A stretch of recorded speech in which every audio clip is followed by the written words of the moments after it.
મિત્રો, તાજેતરમાં વિશ્વ બેંકે તેના ગરીબી અને સમાનતા સંક્ષિપ્ત અહેવાલ એટલે કે પોવર્ટી એન્ડ ઇક્વાલિટી રિપોર્ટમાં જણાવ્યું હતું કે ભારત છેલ્લા દાયકામાં ગરીબી ઘટાડવામાં સફળ રહ્યું છે.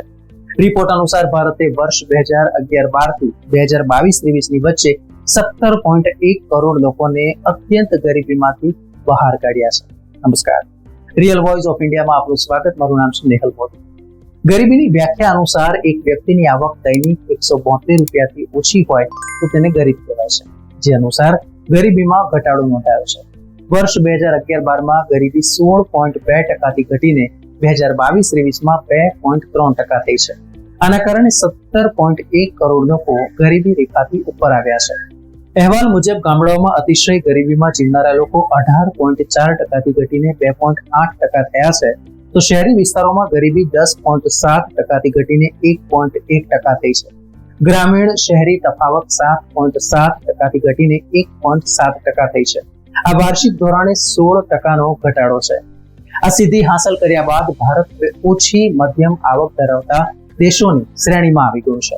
અહીં જે લોકો દરરોજ 292 રૂપિયાથી ઓછી કમાણી કરે છે તેમને નીચલા મધ્યમ વર્ગની શ્રેણીમાં ગરીબીમાં મૂકવામાં આવ્યા છે. આ આધારે 2011-12માં 61.8% લોકો ગરીબીમાં જીવી રહ્યા હતા, જ્યારે 2022-23માં તે ઘટીને 28.1% થયા છે. આ સમયગાળા દરમિયાન 37.8 કરોડ લોકો ગરીબીમાંથી બહાર આવવામાં સફળ રહ્યા છે. વિશ્વ બેંકના અહેવાલ અનુસાર 2021-22માં ભારતમાં અત્યંત ગરીબીમાં જીવતા લોકોમાંથી 65% લોકો ઉત્તર પ્રદેશ, મહારાષ્ટ્ર, બિહાર, બંગાળ અને મધ્યપ્રદેશમાં રહેતા હતા. તે જ સમયે 2022-23 સુધીમાં અત્યંત ગરીબી ઘટાડવામાં તેમનું યોગદાન 2/3 છે.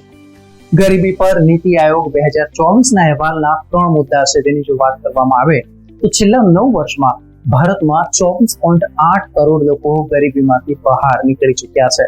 આમાંથી સૌથી વધુ 5.94 કરોડ ઉત્તર પ્રદેશના છે. મતલબ કે ઉત્તર પ્રદેશને ગરીબી હટાવવામાં સૌથી મોટી સફળતા મળી છે. તો બિહારમાં 3.77 કરોડ, મધ્યપ્રદેશમાં 2.30 કરોડ, રાજસ્થાનમાં 1.87 કરોડ લોકો ગરીબી સ્તરમાં સુધારો લાવી શક્યા છે.